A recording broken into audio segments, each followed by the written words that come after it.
Hey guys, it's Isaiah Brydie coming at you with another video. In this video, I wanted to discuss briefly operating agreements and some of the things that are discussed in an operating agreement. So first off, what is an operating agreement? An operating agreement is the document that governs the affairs internally of a limited liability company.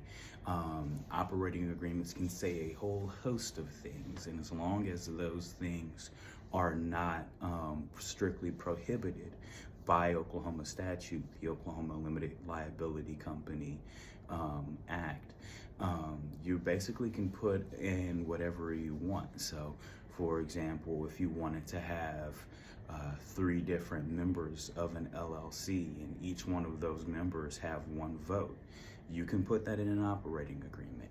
If you wanted to make different classes of ownership in an LLC, you could put that in an operating agreement. If you wanted to lay out the terms by which profits distributions were allocated. So first they go to paying the taxes of the business, then they go to paying outstanding debts or other obligations of the business, then they go to the members in proportion to their ownership interest. You can put that in an operating agreement. As long as these terms are put into an operating agreement, they are not prohibited by Oklahoma statute, and that operating agreement is signed, then you have a binding document there that you can use to govern the company and how its affairs are managed and operated. Now, how do you enforce an operating agreement? Well, there are a couple of different ways. First thing is there should be enforcement provisions in the operating agreement, which basically gives the document teeth.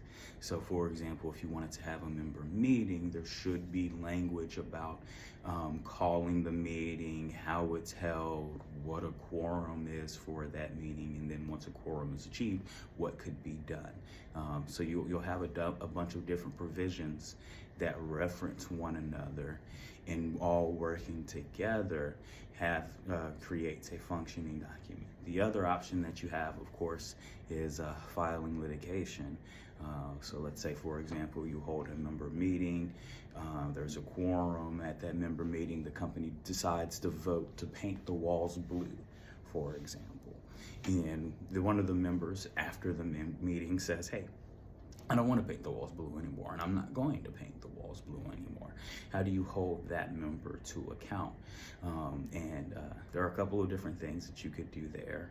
One of them being filing litigation, another one being looking at what could possibly be other items or other things that you can do as provided in that operating agreement. So, maybe there's language for censure of that member, or maybe that's a for-cause removal event of that member if they're advocating their rights and responsibilities to the company.